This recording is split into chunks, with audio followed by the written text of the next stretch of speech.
Well, when you're ready. Yeah. Okay. Well, Lars, thank you very much for coming at Spark London and giving us some lessons and some training about packaging in general.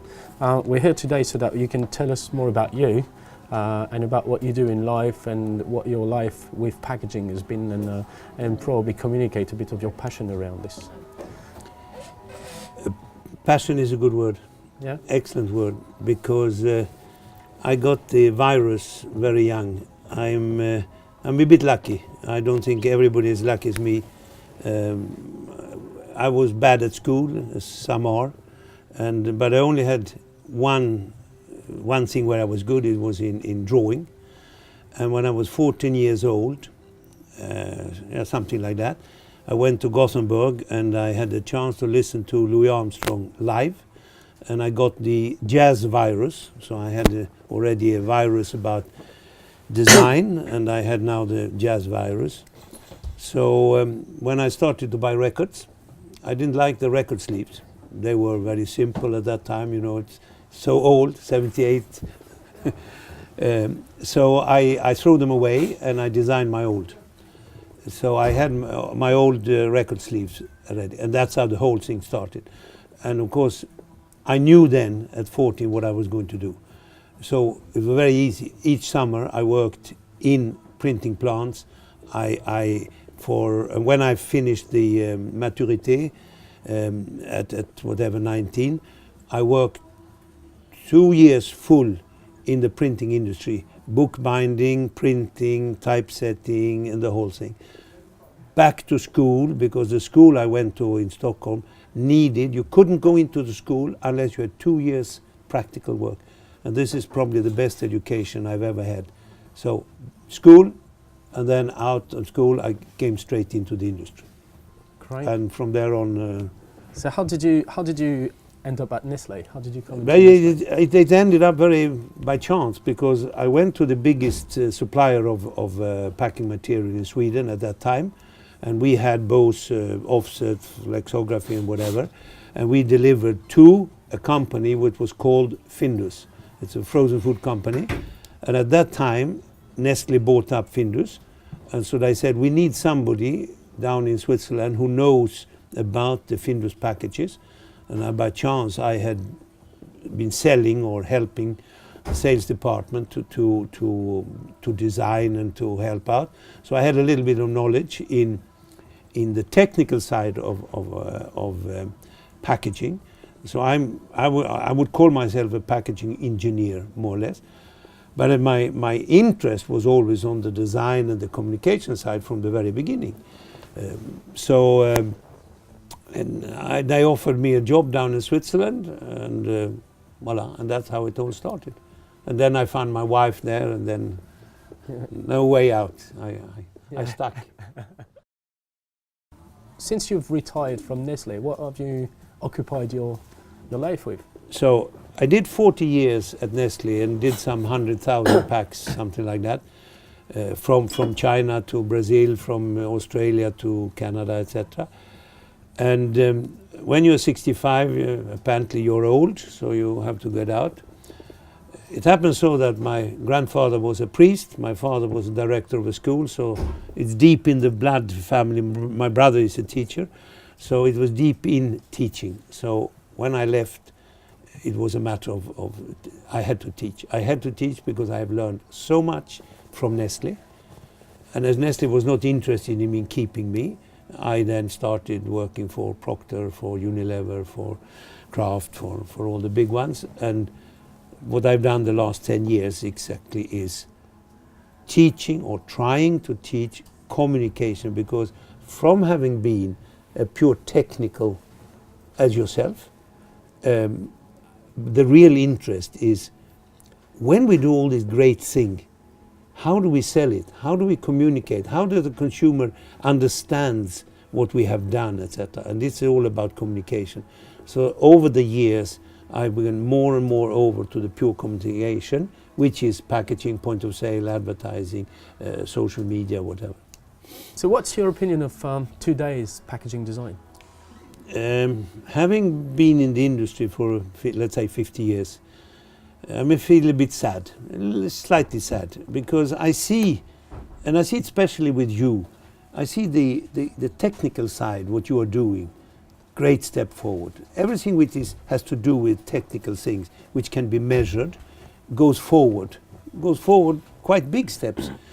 While when we come on my side, which I'm dealing with now, which is the communication, I'm not so happy. And I think the reason is that we have gone crazy on digitalization. I think we have lost the way of communicating. We inform a lot, but information doesn't sell. So I think that many of today's packages are, first of all, overcrowded. We don't need all this information. The consumer cannot absorb it. There's no way. We think that the consumer needs it, but that is all. I was going to say a bad word, but I tried to avoid in an interview. It's not very good. So we have to simplify, and we'll come back to that later in this interview, the importance of simplifying in order to amplifying something. So they are not good in my opinion. Of course they are great. I mean, if you go to Penta Awards, you see fantastic designs. There's no doubt about it. But if you go into a supermarket, and yesterday I was in one, I've been to Tesco, and I would say that only 50% is good. The other 50% are overloaded. They have the wrong information. They are boring to read on the back panel. I mean, the back panel should be like Metro or any newspaper where you really want to read it. But if you take a pack on any pack, I have one here. If somebody, you can't even read it. Why? Because it has been done on a computer screen. It has never been done in reality, and this is the problem today. That if all these pack designs today are only designed on a screen and never really looked in reality, then they will not be good, because the text, the contrast is very often better on the screen even, and things like that. So I think that I don't want to be negative to the technology, because we need it, and I have my iPod and I have my iMac and things like that. But when the designer has forgotten to start with a simple pen before, because when we come back to that several times probably in this interview, you start with a concept. You start with a concept, and from that on you build up something which goes and becomes very good. Today they don't do that. Because of the computer, you can do 12 alternatives. So they do 12 alternatives, and they're playing around. I have a special word for that, which will not be mentioned in this interview. Let's try it. But no, they won't be. It's too dirty. So so we are doing alternatives. We are doing execution before we have done the concept. So to answer your question, it could be better. Okay. And that's why I teach. That's why I'm so happy to be with you people, and because I see that you have a fantastic knowledge in your technology, but I can also see that what you do, although you have not always can influence it, it could be better communication. So what can and should be improved? What can and should be improved, but first of all, what should be improved is that you have to reduce the content of information on a pack. You have to be able to get to the key things. And you know that I have done with you and other people, I have a text which says Paris in the spring, and the is twice, so people don't even see that the is twice. So the brain can only take in on a being it point of sale, packaging, advert, can take in basically three things. Can take in the brand, the product, and the illustration. The rest, your brain don't want to see. Because look, we are sitting here in this room. Tonight, when I go home, I remember there were 2 plants. I remember there were some lamps. And that's it. I will not remember the guy sitting behind me. I will not remember details. Because our brain, if we should remember all this, we would crazy. And that is what's so important when you do communication. that you must understand that our brain will only take in, and you have no control of your brain. I mean, the brain decides, oh, this is true. And therefore, you have to simplify. So when you ask what could be improved, it's definitely simplification. And then we come, and we'll probably come that to that later in the interview, we have to educate. We have to educate the consumer, and we have to educate the designer. And how is the school system? How much is design taking serious today? And this is a huge discussion. Where should design be? Should it be high up in our hierarchy, or should it be low down? And you know it yourself, because we have met several times. You have a feeling yourself where it should be. When we can, with some companies, Procter & Gamble have put it quite high. Apple has put it quite high, I would say very high, while other Unilever, Nestle, Danone, design is a little bit lower down in the hierarchy. So you think it should be right at the top, yeah? I think definitely it should be right on the top. I agree. I'll go ahead and talk to my boss. Yes, I think you should. So. No, because no. Especially the top floor is pretty nice. Wait a minute. It has to be not right at the top, but it must be high. And I think that our friend Steve Jobs proven that to everybody. I think we all are in awe of. By the way, Steve Jobs and I, we are similar. Yes, you should know that. When we were 14 years old, both of us took a course in calligraphy, in handwriting. And Steve Jobs says it in his book.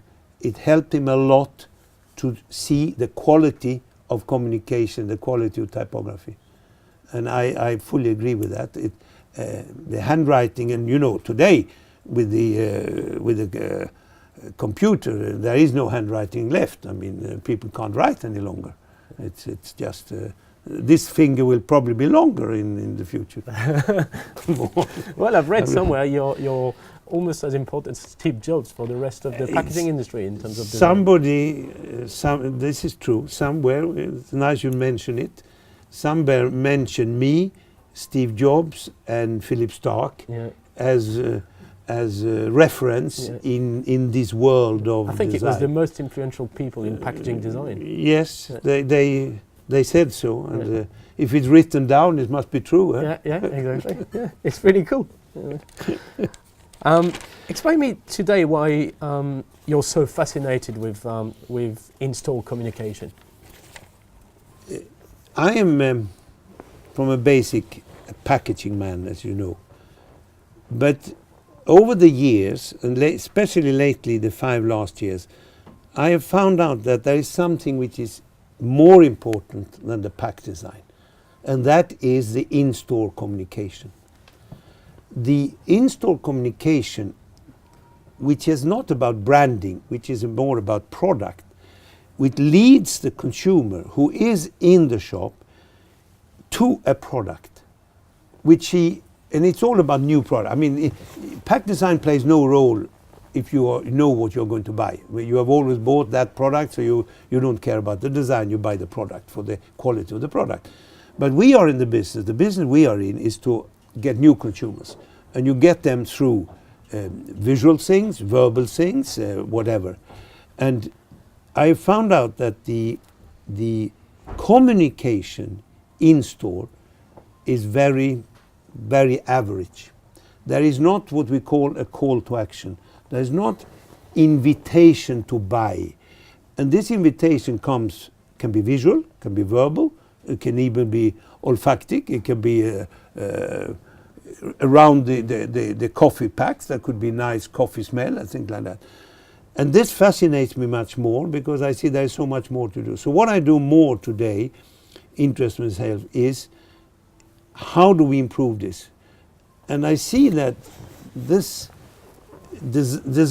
pack designers there are, advertising people there are, but in the middle of all this, I'm not sure that is there any school, is there any education, is there anybody who telling the brand manager or the marketing director the importance? I don't know. Do you have some examples of good in-store communication or people that do it better than others, for example?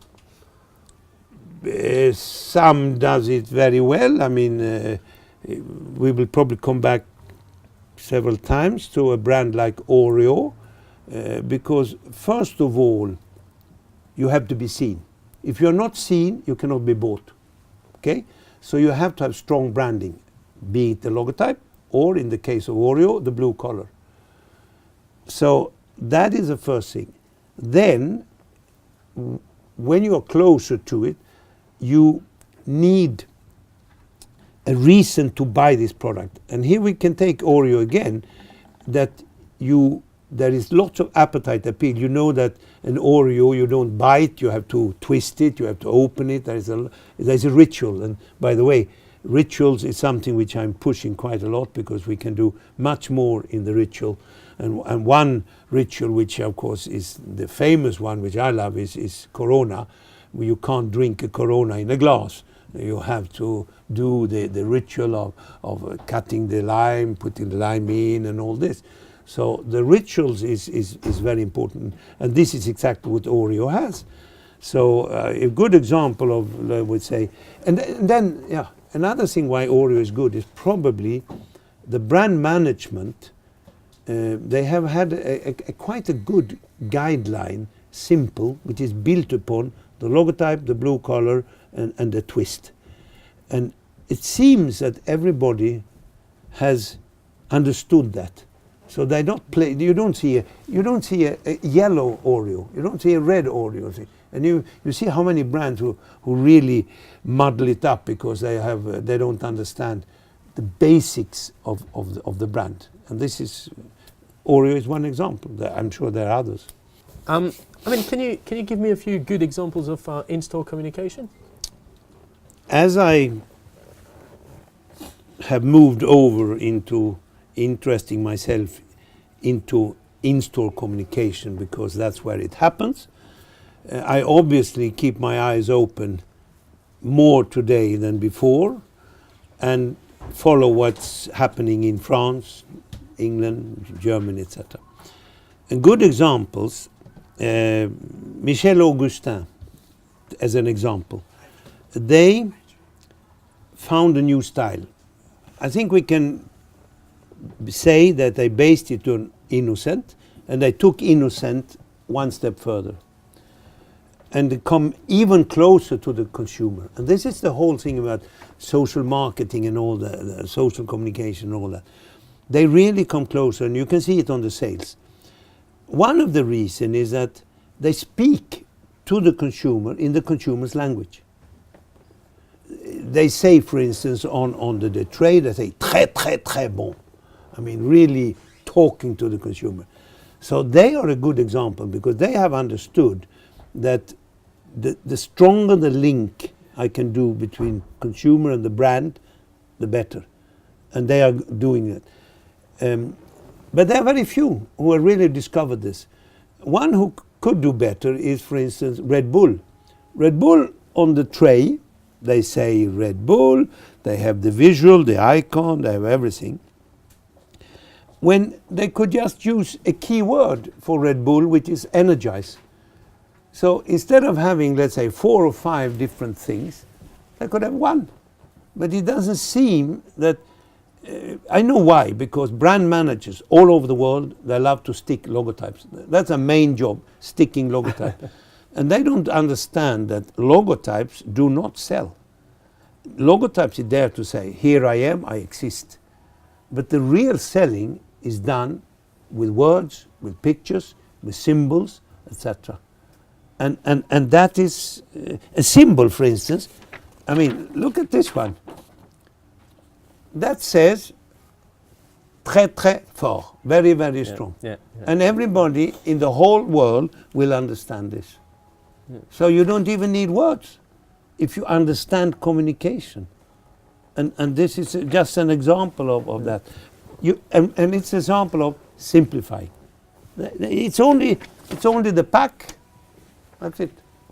So that is why I think that some companies, very few have understood, but it is changing. So to solve this, I mean, maybe the answer lies into the position of design within large companies. What's your opinion on to this? The design, I mean, there are two structures. There is a structure which you have from Nestle, from Unilever, etc., where the design is, let's go back to pack design. Pack design is very often, there are lots of packaging engineers, but packaging communicators, what I'm doing is, I see very few, very, very few. So there is too much on the technical side, and that's why the technical packs are very good, in my opinion, apart from opening devices. We'll come to that later, I'm sure, which could be much better. But on the marketing, then the communication side, I think that it is too low, because I happen to know most of these structures, and that's why I like the Procter & Gamble, where it is quite high. So it should be higher up, because we have learned that through not only Apple but through other companies, Braun, etc., in the car industry, that design helps selling if you get the right design on your product. And then comes the question, is it the pack or the product? And I have an example here. It's both. The pack design here is literally an aluminum film around the product. And I think this is the best pack right now in any supermarket in Europe, because it has a shape, it stands out, and it is simple, because above in the display, we come back to the in-store display, it's just a big rabbit, no logotype. Lindt says Lindt somewhere, but it's not key, because another thing which I've learned lately, what is much stronger than a brand is the icon. The icon is emotionally loaded. The brand is seldom emotionally loaded. So the more you can use be it a bunny or whatever it is, then you heighten the emotional value, which means that you have a stronger link with your consumer, especially of course with children, but with any. Tell us your opinion about packaging design education, or design education in Design general. education, of course, there are design schools. So I think there is design education today in all the big markets. However, pack design education, there is, and you know it yourself, having been to Reims, that on the technical side there is probably enough schools in Europe. When it comes to the marketing side, there isn't any school, there isn't any class in learning packaging communication, which has to do with starting with the positioning of a brand. It has to do with the brand and all this. I don't think there is any really good school, and that is why I, when I left Nestle, I wrote a book about it. I have a website about it, because I think there is a lack, and this is why that's what drives me today, and I can't stop, because it's fantastic. So I think we can do more in teaching. Yeah. Well, actually, you just mentioned your book and your website. How did that story start? How did you start packagingsense.com? I was giving a speech in Sweden. In fact, I think it was in one of the schools, and yes, it was a paper company, whatever. And the guy comes up to me, he says to me, "You know a lot." I said, "Yes, I think I know a lot." "Why don't you have a website?" I said, "Yeah, but I mean, I'm not so into technology and things like that. But I can help you. We open a website, and then we put some articles, and then we hope that somebody will help to sponsor us, and we'll get some money, and we can print a book and all that." So that's how it started. A friend in Gothenburg, we opened Packaging Sense. We got the best printer in Sweden was interested in producing a book. So we did this book, and it sold fairly well, I would say. Yeah. Now you can have it in Russian, you can have it in China. So I'm very proud, because in the Chinese they sell very well, in fact. And there we come to, I see you are sitting there and trying to open it. So I'm very happy to see that you really found out that. Look at this. It's easy opening. And here we come on another problem. Why are 50% of all the packs so difficult to open? lately I was in Birmingham and gave a speech, and I remember there was an article in the Grocer about not easy opening, it's called difficult opening. And why is it so bad? And I know why it's so bad. Because it has fallen between two chairs. The technical people think we do as good as we can, and they want to have cost low, so they don't control it really. The marketing people doesn't care, so it's a thing which has really fallen between two chairs. And therefore, I don't think, and it's sad, because it's really sad, because with the aging population, and I have a little bit of arthritis myself, so I know what it means, it's very difficult. However, it is possible if you really attack the problem. And we can take in France Apéricube as an example. Yeah. They have approached the problem, and anybody can open Apéricube today. Yeah. So it is possible if the company admits that they have a weakness. But I don't think many of the cheese or cured meat companies with this are really admitting that it is difficult. Yeah. I mean, this morning in my hotel, I mean, I should open the tea bag and think, my God, and the small butter. I mean, it tears in all directions. I mean, I'm sorry, it is bad, and that's what I said in the Grocer. And if it says in the Grocer, it must be right. Yeah. I mean, you know, you've been around for a long time, working with brands and, you know, advising them. What are the best brands when it comes to communication? The best brands when it comes to communication are those brands, companies, who have understood what I teach. Simplify in order to amplify. You have to do it simple. And my favorite brand is probably H&M. You can see all the campaigns for H&M. Three things. You have the mannequin, the person with the dress, whatever it is. It says H&M in a corner, and it says the price. Three things. That's all. You don't need more. The same with McDonald's. When you have a Big Mac, you say a Big M, and it says something. Three things. So there are big organizations who have understood this simplicity. We can go even further with Apple. I mean, everybody has spoken so much about Apple that I don't have to repeat things, but that's of course one of my favorite. Another favorite brand, which is closer to my heart because I was there when we did the first pack, or let's say the first pack, is Nespresso. And here I must mention something. Why is Nespresso today the #1 capsule coffee in the world, which has 26 copies today? 26 copies. And they still grow because they are good. Because I did it from the beginning with materials which are noble, like aluminum foil, which is much more noble than plastic and things like that. So, and then they understood quite early, and you know it's a story which is told in Harvard or old school about Nespresso. They understood design. So they designed the pack, the product, so to speak, the machines.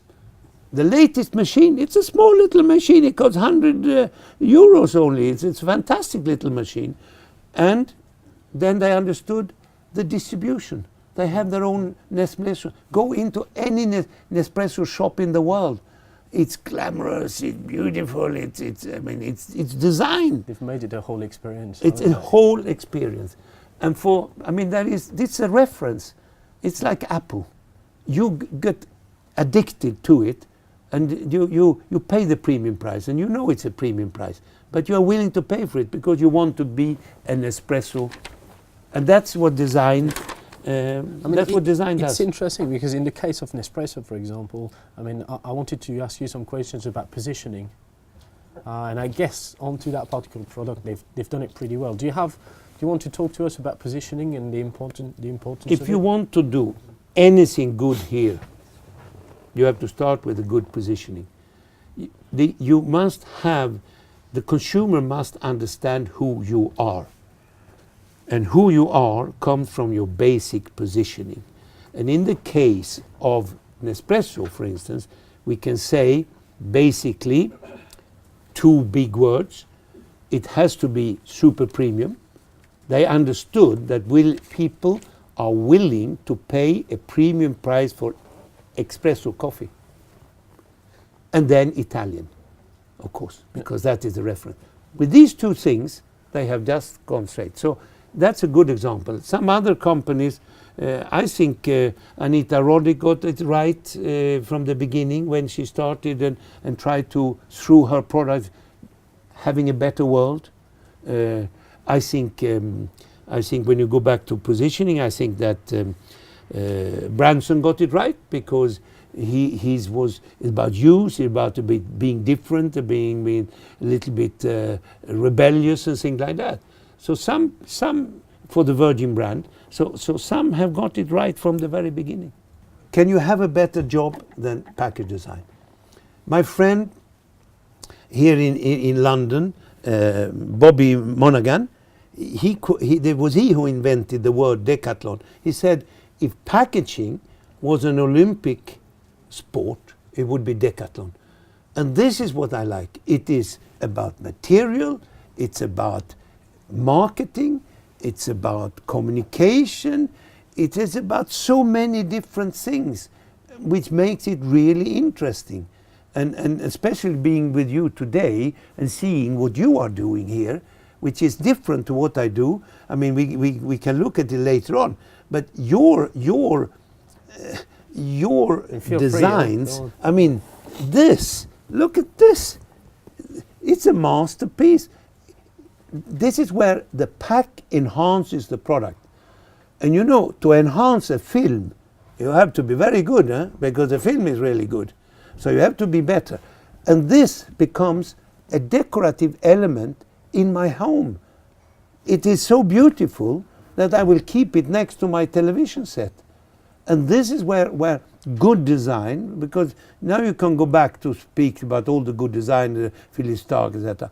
They all do objects. This becomes an object.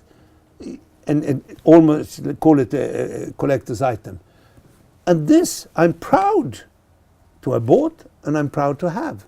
And this is exactly the business you are in. And I think you do it brilliantly, because, I mean, look at this one. Embossing, high touch, black, which is quality. And it has all these symbols which are important in order to communicate specialities. And you are, of course, especially in this field. So thank you. Talking about more trends in general, do you see some emerging trends in packaging design, or where are we going? Yes, depending on the category. I don't know your category so much, but I see that by seeing all these 16 films, I buy it also. It's a matter of consumer want to see what I buy. So transparency is one of the trends. In the food area, it started back in Japan many years ago. So if you look at it now, if you go into supermarket today, you see much more plastic because people want to see. Secondly, if we now speak about supermarket, smaller units, because we don't have big families any longer. So everything is smaller units, which can some people see as negative because it becomes more packing material, and that leads us into the whole question about ecology. And to make a long story short about ecology, it's very easy. Ecology is about energy. And the big companies who are criticized a bit for packaging, because you know that the packaging has a negative connotation, I don't see any problem. Because as it is energy, all big company was to save energy. So all big companies has an interest to reduce packing material, do everything in order to reduce energy. So we are, if you like it or not, we are going towards better and better packages. And now we are back at the technical side. That's what I said in the beginning, better and better. Communication, I'm not sure that we are better. But on that side, so let's stop with ecology because that's what all in. But it's sad that packaging has such a bad reputation.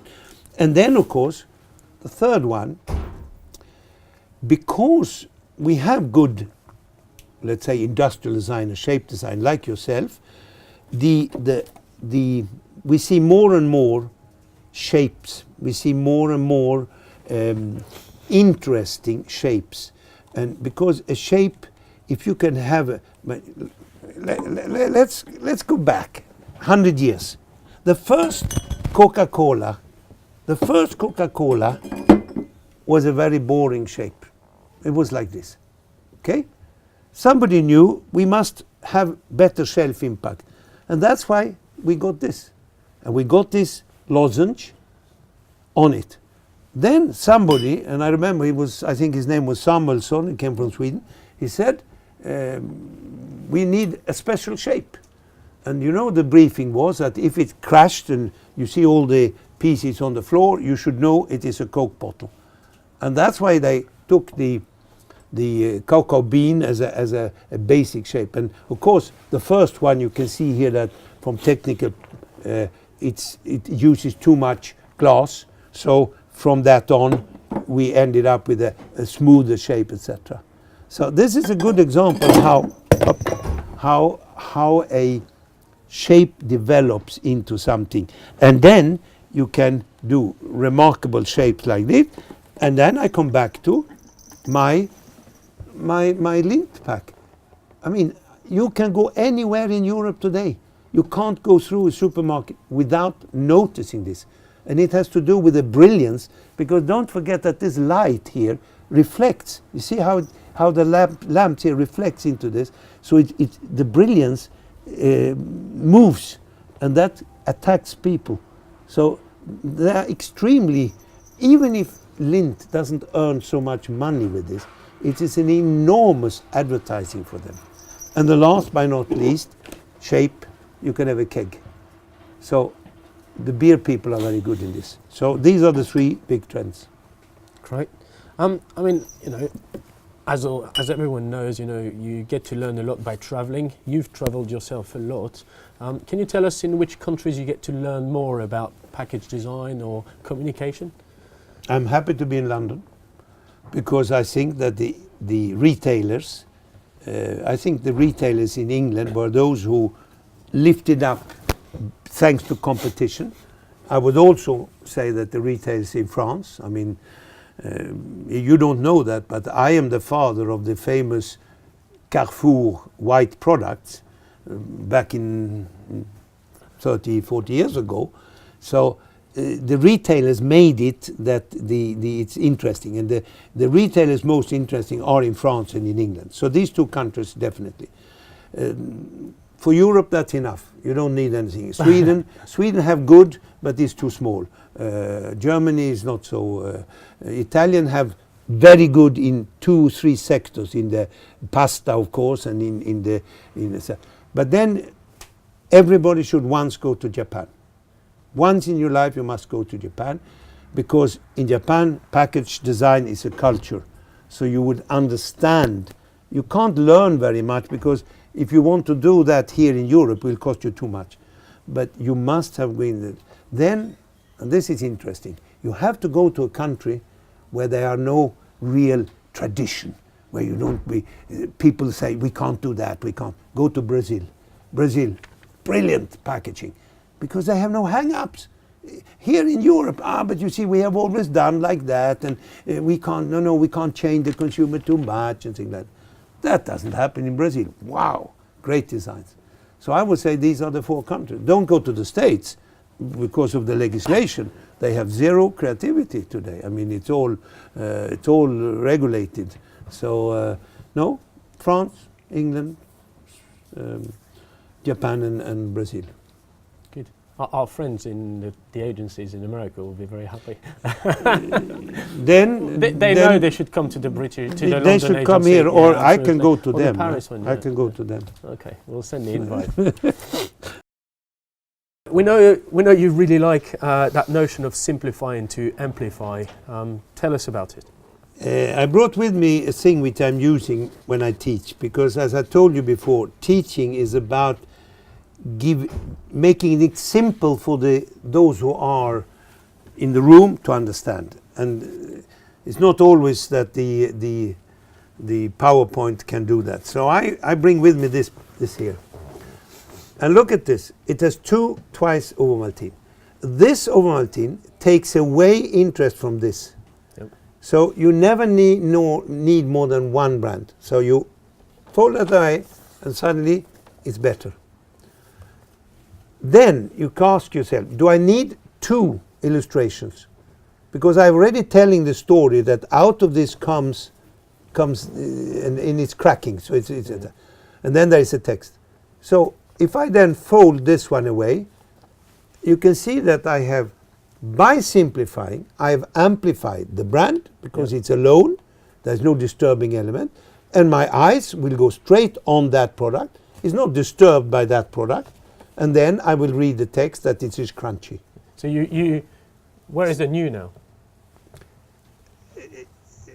Good question. You almost got me, but I know you.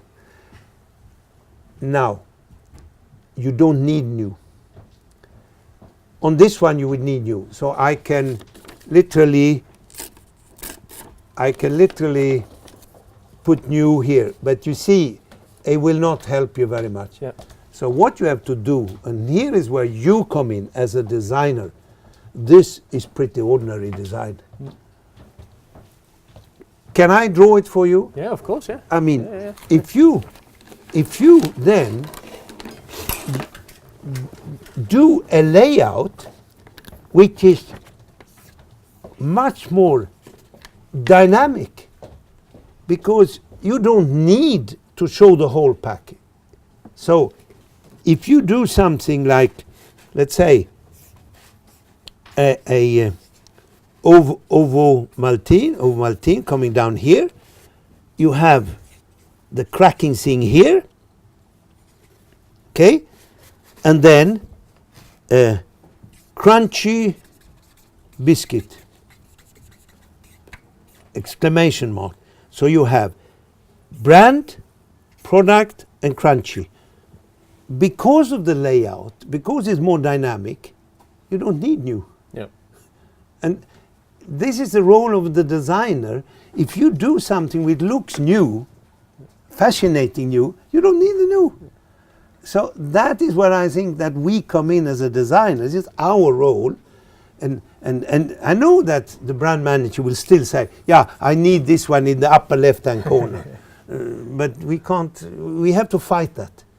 Okay. Because it does not really sell more with a thing like that. So it's a matter of design. So this is about simplifying. Yeah. I mean, tell us, I know there is another aspect of your profession that you love, is that notion of surprise. Yes. So this surprise, and I could do this even better. And if you and me work on this, we would do a layout which was even better, which would be surprising. Which brings me to exactly, if you don't surprise, you do nothing. You have to, there are I don't know how many, 20,000 products out there. So if you take this one, my wife always order her coffee nu en français, naked.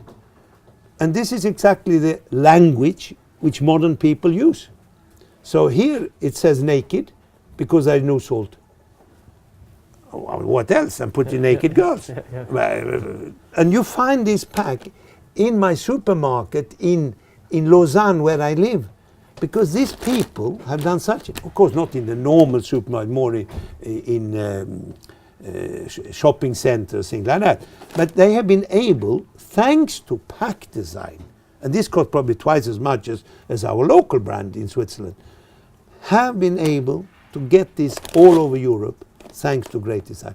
And that is what surprise is all about. And we need more surprise. This one, you can have a normal square, what you call bag-in-box, like everybody else.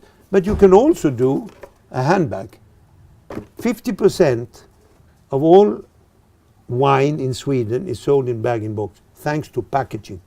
Because it's a fantastic pack, and you know that you can, when you open here, you take one glass, 1 month later you can take a second glass, and it is as good as the first glass. You know, as a because French there's person, no you're oxygen. breaking my heart. But, yeah. But not good wines. I want to have my Bordeaux bottle. But what I'm saying that when they did this one, they sold 5 times as much. That's what great package design is. And that is what great pack design is, adding something which, if it's a gift, if you want to gift, if you want, for instance, Occitan is a great brand. Look at this. This is really this little. Cost them very little to do, but it's you don't go to a friend without a knot and that's the extra, and that little extra. Some companies, you have understood it once again, because now we come back to you and your special editions. If you do real special edition, and you have shown me quite a number, that is extra sales, because you're selling more than the product. You're selling product plus package, and that's what the Japanese told us. That's why I say before go to Japan, because that's how they do it. We've been talking a little bit about you. I'd like to talk about some of the products, or some of the products that you've packaged. You know, do you have throughout your vast career some examples of the packages you're the most proud of? Yes and no. In one way, it's very difficult because it's always teamwork. When I've done something, I've always worked with a group like yourself. I worked with a design agency, so it's never me. But I participated in 2 things which is quite interesting. One was a product kind of M&Ms or Smarties down in Brazil, and the brand manager wanted to call it picorette, like in France, which is a long word. So I said, no, I don't think so. I think we need a better word. And back home in Sweden, Marabou, which is a craft company, had a product called non-stop, because these things, when you start eating, you can't stop. So I said, what is non-stop in Portuguese? I said, sem parar. Oh, it sounds great. It sounds good, sem parar. So I said, we make it sem parar, success direct.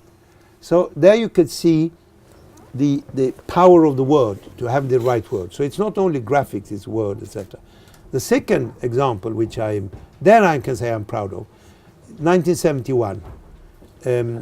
I had just almost joined Nestle, and I was helping the French, and the French was at that time launching, I think they launched it, I didn't have it before, the cooking chocolate, the special chocolate to cook, which the French have decided to call Nestle Dessert. And I said then, because I worked with an agency, I forgot which it was, we said we have to do something which breaks away from all these chocolate bars. We have to tell them another story. We have to tell them that it's homemade, because it's cooking chocolate, it's not industrial. We have to give a kind of a tradition. We have to, all these values which homemade has. And then I said, my God, there's only one material who says this, is the craft paper. So I said, let's take craft paper, let's print in one color. So we even made it cheaper than the other. And by doing that, we broke away totally from all the others. We were the ones which were seen. And believe it or not, the pack hasn't changed since 1971. All private labels has copied it. But if you don't know it, the biggest selling chocolate in France is still Nestlé Dessert. So please tell me, you know, you obviously we all know your experience. We all know you worked with so many projects. Why should a brand trust your judgment? Why should the brand trust? First of all, my personal trustment is one thing. The category, which is design, pack designer, it's a slightly different thing. But let's start with me, because I've had the chance to work for 40 years in a big multinational and learned all the things. They should trust me, because I have become like the specialist in many other professions. And I take as an example. I have 2 fake hips. My surgeon didn't give me 2 alternatives. My surgeon said, I have done 560 hip replacements before you, so I know what I should do. And I trusted him, and he fixed it, and I travel around the world. So the thing is that you as a buyer, you must have the feeling of knowing, are you dealing with a professional or non-professional? I think in my case you will feel like I feel with you, that we're dealing with professionals. So it's an easy one. But it's not always easy to find, because 80% of pack designers are graphic designers. They are the kind of designers who doesn't understand much about material. This is true, it is like that. And so they are just playing around with graphics. And I think this one is an example. I presume that these colors, yellow and blue, has to do with football in Brazil, the World Cup. So it has to do something. It's what I believe. But can you imagine? Believing is not knowing. So it's bad communication again. And this is what I'm fighting for. It must be crystal clear. And it is crystal clear with this Hitchcock. Crystal clear, it's a Hitchcock collection. I can see it, there are 16, and that's it. And people don't want to take risks. They know what they're buying, and they want to see it as quickly as possible. They don't have time. But here, it's like a puzzle. Right. Tell me, after so many years of career, you still wake up every day, even though you don't work at Nestlé anymore. You've retired. What wakes you up every morning, and what drives you? It's an easy question. If you are born curious, you are dying curious. It's a whole life. You are always questioning yourself. You're never happy. You never think. Even if they call me a guru today, I don't feel a guru. I will always want to be better. I mean, I've done a lot of sports, so I like to win. I want to be better than you. So it's a driving. You can't stop it. I mean, it's no way you can stop it, because you want to. This is fascinating. You see today with all the things I've learned with you, that the whole thing is learning more, learning more, learning more.